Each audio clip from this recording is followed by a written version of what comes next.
بسم اللہ الرحمن الرحیم۔ معزز ناظرین السلام علیکم۔ آج کی ویڈیو میں ہم بات کریں گے امیر المومنین مولا علی علیہ السلام کے خاندان کے بارے میں۔ ان کا شجرہ نسب، ان کی عظمت اور ان کے خاندان کی خصوصیات پر روشنی ڈالیں گے، تو آخر تک ہمارے ساتھ رہیے۔ معزز ناظرین، مولا علی علیہ السلام کا تعلق قریش کے سب سے معزز اور محترم خاندان بنو ہاشم سے تھا۔ بنو ہاشم میں اولاد ابو طالب کو خصوصاً یہ شرف حاصل ہے کہ وہ ماں اور باپ ہر دو طرف سے ہاشمی ہے۔ حضرت امام علی علیہ السلام کے والد ماجد کا اسم گرامی حضرت عمران بن عبد المطلب بن ہاشم ہے، جن کی کنیت ابو طالب ہے۔ حضرت ابو طالب علیہ السلام نہ صرف مکہ کے ایک معزز سردار تھے، بلکہ وہ رسول اکرم صلی اللہ علیہ وآلہ وسلم کے چچا اور آپ کے اولین محافظ بھی تھے۔ حضرت ابو طالب اور حضرت عبداللہ، جو کہ رسول خدا صلی اللہ علیہ وآلہ وسلم کے والد تھے، دونوں سگے بھائی تھے۔ حضرت ابو طالب کی سخاوت، بہادری اور انصاف پسندی پورے عرب میں مشہور تھی۔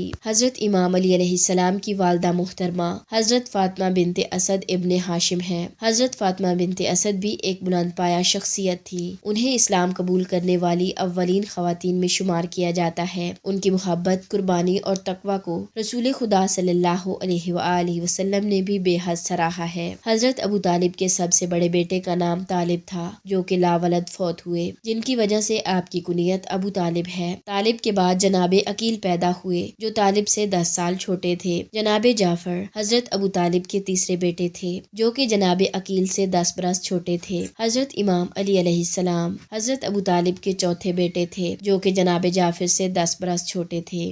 ہانی، جو حضرت ابو طالب کی بیٹی تھی، امام علی علیہ السلام کی بہن تھی، اور وہ حضرت امام علی علیہ السلام سے 10 سال چھوٹی تھی۔ مولا علی علیہ السلام کی ولادت خانہ کعبہ میں ہوئی، جو پوری انسانی تاریخ میں ایک منفرد اعزاز ہے۔ اللہ کے گھر خانہ کعبہ میں ولادت پانے والا پہلا اور آخری مولود حضرت امام علی علیہ السلام ہیں۔ آپ 13 رجب المرجب کو بعثت نبوی سے 10 سال پہلے اور حضرت محمد صلی اللہ علیہ وآلہ وسلم اور حضرت ام المومنین خدیجۃ الکبریٰ کی شادی سے 3 برس قبل خانہ کعبہ کے اندر فاطمہ بنت اسد کے بطن سے پیدا ہوئے، اور آپ سے پہلے اور آپ کے بعد کوئی خانہ کعبہ میں پیدا نہیں ہوا۔ یہ واقعہ اس بات کی دلیل ہے کہ اللہ تعالیٰ نے آپ کو دنیا میں آنے سے پہلے ہی عظمت و جلالت عطا کی تھی۔ مولا علی علیہ السلام کو بچپن سے ہی رسول اکرم صلی اللہ علیہ وآلہ وسلم کی صحبت نصیب ہوئی۔ حضرت ابو طالب اور حضرت فاطمہ بنت اسد نے آپ کو رسول خدا صلی اللہ علیہ وآلہ وسلم کی کفالت میں دیا، تاکہ آپ کا تربیتی عمل براہ راست نبی اکرم صلی اللہ علیہ وآلہ وسلم کے زیر سایہ ہو۔ یہی وجہ ہے کہ آپ کی شخصیت نبی اکرم صلی اللہ علیہ وآلہ وسلم کے علم و عمل کا عکس تھی۔ مولا علی علیہ السلام کے خاندان کی عظمت کو اس بات سے سمجھا جا سکتا ہے کہ انہوں نے ہمیشہ حق اور عدل کا ساتھ دیا۔ حضرت ابو طالب نے اپنی پوری زندگی